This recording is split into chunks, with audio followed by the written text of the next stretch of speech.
morning dear students. Today we are going discuss about our new chapter place value. यानी कि आज आपका जो चैप्टर डिस्कस होगा वो कौन सा होगा? Place value. ठीक है, प्लेस वैल्यू को हिंदी में क्या बोलते हैं? स्थानीय मान। स्थानीय का मतलब जो स्थान है, जैसे आपका बोलते हैं स्थानीय पता दीजिए, वैसे ही नंबर्स का एक स्थानीय मान होता है। ठीक है, चलो इसकी डिफिनीशन फर्स्ट ऑफ ऑल देख लेते हैं। ठीक है, डिफिनीशन इसकी दी गई है, the value represented by a digit in a number on the basis of its position in the number. यानी कि हिंदी में इसी को देखते हैं, फिर आपको डिस्कस करते हैं। संख्या में इनकी स्थिति के आधार पर संख्या में एक अंक के द्वारा उसका मान स्थानीय मान होता है। यानी कि कहने का मतलब यह है कि जो भी नंबर है हमारे पास दिया जाता है, जैसे कोई भी नंबर है A to Z कुछ भी ले सकते हैं, जैसे 3 4 3 4 5 6 7 कुछ भी ले सकते हैं। अब जैसे इस नंबर का हमें वैल्यू निकालना है, अगर हम इसकी वैल्यू निकालेंगे यानी इसकी प्लेस वैल्यू, क्या निकालेंगे? प्लेस वैल्यू, यानी ये किस स्थान पे है। जैसे अभी आपने पढ़ा था इंडियन सिस्टम, इंटरनेशनल सिस्टम, वैसे ही हम इंडिया में इंडियन सिस्टम के अकॉर्डिंग इसका निकालेंगे। जैसे ये हमारा दिया गया, ये किसके स्थान पे है? ये हमारा 1 हो गया, ये 10 हो गया, ये 100, यानी ये 100 के प्लेस पे है। तो हम इसकी प्लेस वैल्यू क्या लिख सकते हैं? 5 और 2 डिजिट है ना, 0 लगा दीजिए। वैसे ही हिंदी में अब इसको देखते हैं, हिंदी में इसको कैसे लिख सकते हैं? जो हमारा 1 से 1 को क्या बोलते हैं? इकाई बोलते हैं। 10 को हम दहाई बोलते हैं और 100 को हम सैकड़ा बोलते हैं। बस वैसे हम इसको हिंदी में ऐसे लिख सकते, दिया जा सकता है, बोला जा सकता है 5 का स्थानीय मान बताइए आप लोग। तो 5 का स्थानीय मान क्या होगा? 5 लिख दीजिए और कितने डिजिट आफ्टर है 5, यानी कि हम RHS से LHS की ओर चलते हैं ना, तो ये 3rd स्टार्ट पे है और 2 डिजिट आपकी छूट रही है, तो 2 0 लगा ली, यानी ये कितना गया? 500, यानी कि हिंदी में हम इसको 500 बोल सकते हैं। समझ में आया सभी बच्चों को?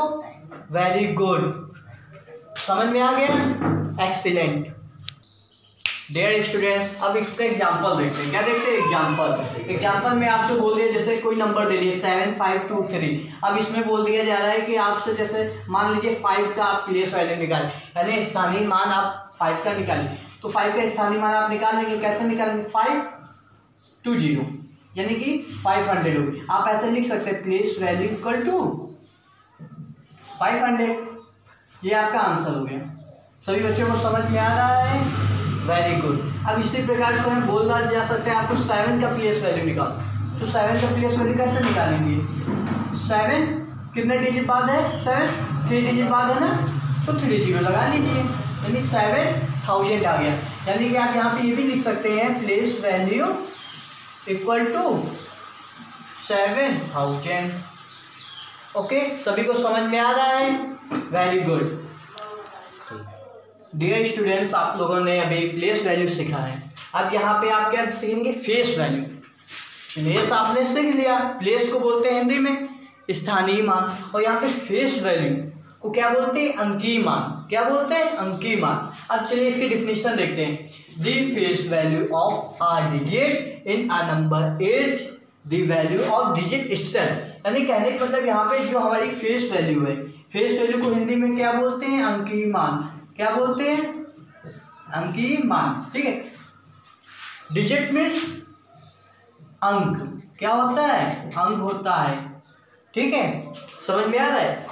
देखिए, डिफिनेशन इसकी ये हो गई, the place value of a digit in a number is the value of digit itself. ठीक है, इसकी डिफिनेशन में ये कहा जा रहा है, डिजिट हमारा क्या होता है? अंक होता है। अब जो नंबर है, नंबर को हिंदी में हम क्या बोलते हैं? संख्या बोलते हैं।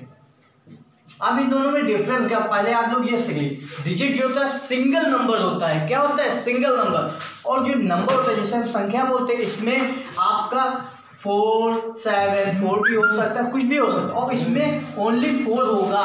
ये डिफरेंस है नंबर और डिजिट में। सबको समझ में आ गया? अब चलते हैं इसकी डिफिनीशन को अच्छे से समझ लेते हैं।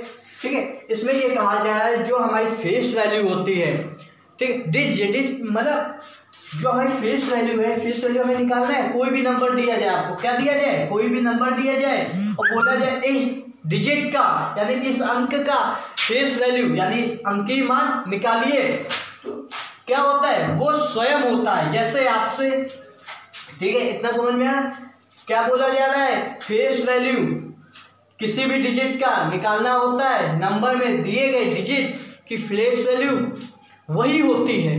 ठीक है, देखिए this value is the same wherever in is placed in a number, यानी कि वो हमेशा, ठीक है, वही रहेगी प्लेस्ड में, जिस प्लेस में है उसकी फेस वैल्यू वही रहेगी। जैसे फॉर एग्जाम्पल हम लोग देख लेते हैं, जैसे 4 3 7 4। अब इससे बोलते हैं हम कि 3 का फेस वैल्यू निकालिए। 3 का फेस वैल्यू क्या होगा, 3 ही होगा। ये नहीं कि 3 कितने डिजिट बाद है, 2 डिजिट आफ्टर है तो 2 0 लगा दो, वो 2 0 लगा देंगे तो वो प्लेस वैल्यू हो जाएगी। लेकिन यहाँ पे फेस वैल्यू हमें निकालना है तो फेस वैल्यू क्या होगी, 3 होगी। अगर 4 का भी बोल दिया जाए, 4 का फेस वैल्यू बताइए, तो 4 का 4 होगा, तो आप लिख सकते हैं फेस वैल्यू इक्वल टू किसका निकालना है, 4 का निकालना है तो 4 लिख दीजिए। ठीक है, इतना समझ में आ रहा है। ठीक, जैसा 3 में लिखना था, फेस वैल्यू इक्वल टू आप 3 लिख सकते थे। ठीक है, अब फेस वैल्यू को हिंदी में हम अंकीय मान बोलते हैं, तो आप हिंदी में भी लिख सकते थे अंकीय मान इक्वल टू 4।